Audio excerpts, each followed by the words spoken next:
Today we'll be looking at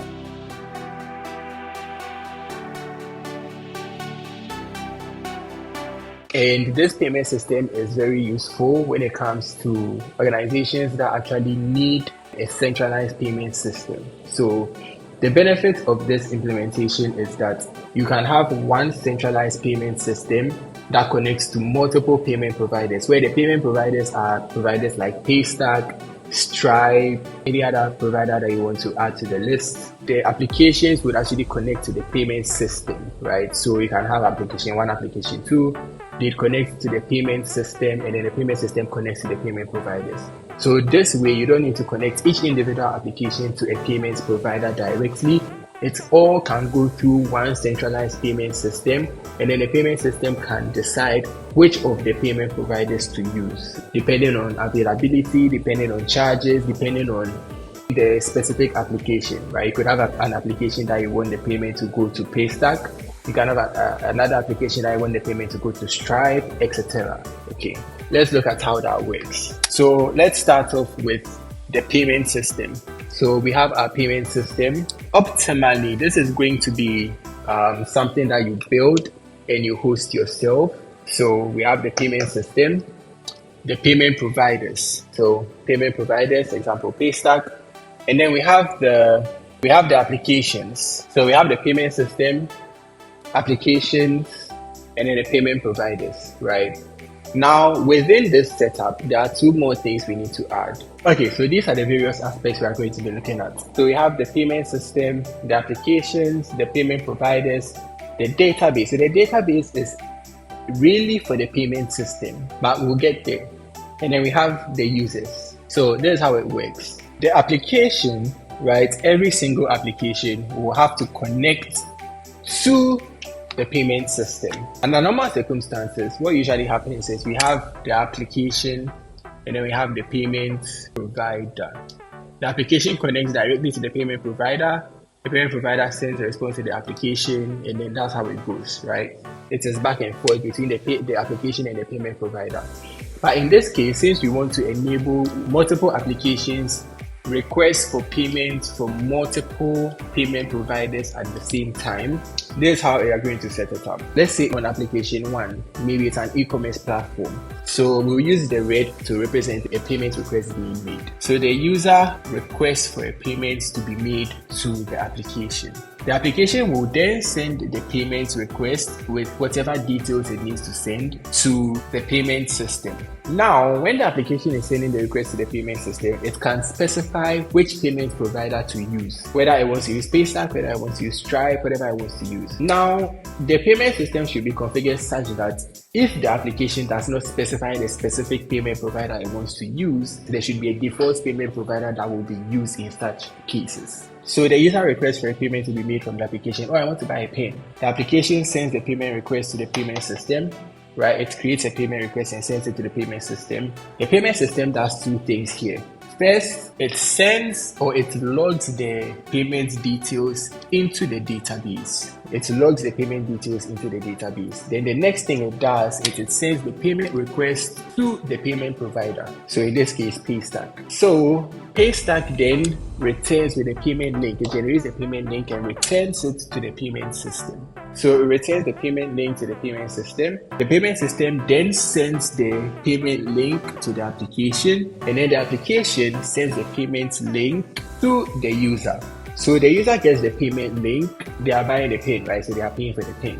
They get a payment link, they complete the payment, which goes directly to the payment provider, right? They complete the payment, which goes directly to the payment provider. The payment provider will then send the response about the payment that was just made to the payment system. If the payment was successful, it will send a successful response. If it was unsuccessful, it will send an unsuccessful response, right? Basically, what has happened to the payment? The payment provider needs to tell the payment system what has happened to the payment that was just made. So it will send those details to the payment system. The payment system will then log these details into the database. It will log the details into the database, And then it will also retrieve the initial details it's put into the database. It will retrieve them, and then from there it will send all those details to the application. And then the application can decide what it wants to do. Maybe it will send it will mark the order as paid for, right? The person who was buying the paid, it will mark it as paid for. Now that we have the diagram complete, I'll go through it one more time, right? I've changed the colors to give a better or a clearer view. Okay, so it starts from so we have the payment system, we have the payment providers, we have the database, we have the applications, and then we have the users, right? So it starts from the user. A user will send a request to the application that they want to make a payment. So an example, someone is buying a laptop from a website. Oh, I want to buy a laptop. So the user tells the application, oh, I want to buy a laptop. So that's the red arrow here. So the laptop costs 5,000 cedis. The application will send the payment request to the payment system that, oh, someone wants to buy a laptop for 5,000 cedis. These are the details. The laptop is Asus ROG. It has 8 gigabytes RAM, all the various details it wants to give to the payment system to log. So it makes the request. Oh, the application made the request to the payment system. Oh, I want a payment to be made. The payment system will be like, I bet, I got that. So it will send the payment request to the payment provider. Now, before it sends the payment request to the payment provider, this is where the implementation can differ based on your use case. So that's why we also have the database here. So the payment system actually saves all the details of the transaction into the database. For example, the details about the laptop and all those things, and then the amount and all that, it saves it into the database. Then when it is sending the request to the payment provider, it just says, I want to make a payment, or I'm requesting for a payment to be made of 5,000 cedis. That's all. It doesn't send the actual metadata of the transaction. It doesn't send the actual details. It doesn't say, oh, the payment is for a laptop, this, that. No, it doesn't need to do that because it's saving it into the database here. So it only sends the payment request to the payment provider. I want a payment to be made worth 5,000 cedis. The payment provider gets that and says, oh, okay, here, I am generating a link for you such that anyone who visits this link can complete a payment worth 5,000 cedis, right? So that's what we are representing with the blue here. So the payment provider returns the payment link to the payment system, and then the payment system returns that payment link to the application that made the request. It returns the payment link to the application. The application returns the payment link to the user. So the user is given the link that, oh, use this link to pay for your laptop that you are buying. So it can be a redirect, it can be a button that they click and then they are sent to that page, whatever, right? It can be an in-app view, any approach is fine. The user will then be taken to the payment provider's page, the link that was generated, right? It will take the user to the payment provider's page. The user will complete the payment. The user will pay the 5,000 cedis. I have paid 5,000 cedis, right? The payment provider will say, okay, that's fine. The payment has been made. So it will then send to the payment system that using webhooks, right? It will send the information to the payment system that, oh, the payment that you requested for that 5,000 cedis, no, right? They have paid for it too. So the payment system will get it and be like, oh, okay, they've paid for it. Cool. It will then log into the database that this payment, this transaction, the 5,000 cedis for the laptop, right? It has been paid. It will log it into the database. And then it will then take all the details about that transaction from the database. 5,000 cedis, laptop, Asus, 8 gigabytes RAM, 1 terabyte SSD, all the information. It will then take it from the database, and then it will return to the application that, okay, so these were the details of the transaction you requested to be made, right? These are the details. It has been paid, right? So in the event that it was paid for, if the payment was successful, it has been paid. If the payment was unsuccessful, it will send the information back saying it has not been successful, it has not been paid for, right? In this case, it has been paid for.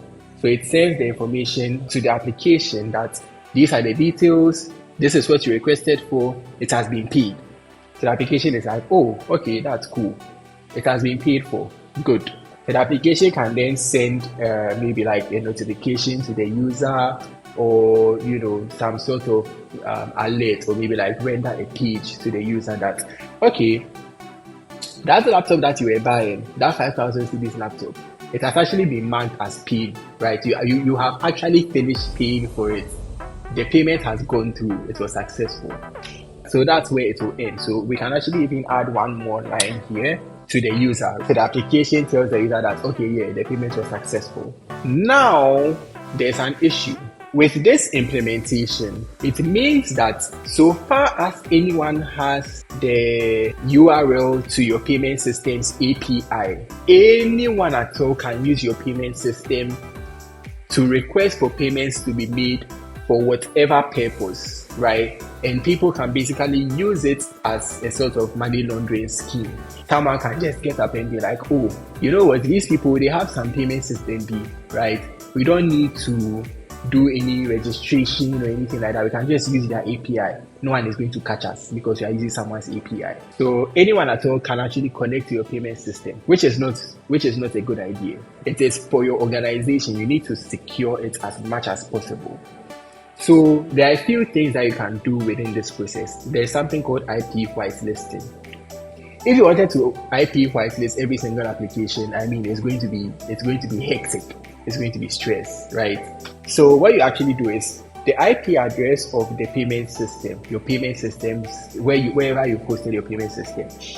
The first thing you do is you IP whitelist that on the various payment providers, right? So let's say the IP address of your payment system was 1.1.1.1. You add an IP, you put it into your IP whitelist on the various payment providers that only accept a payment request from this IP address 1.1.1.1, right? So it's first of all, it is only your payment system that can request for a payment to be made. It still begs the question, how are you going to prevent anyone at all from connecting to your payment system, right? So what you can do in that event is, so you see, I just added some 2 lines here, right? So what you actually do is, in your database, you create a special user. Now, you can create one user for each application, or you can create one user for all applications. It depends on your use case. The more secure one is to create one user per application, right?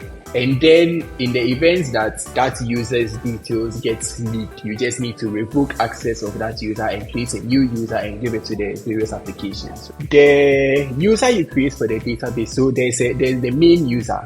That would be the details will be given to the payment system for connecting to the database, reading and writing from the database, right?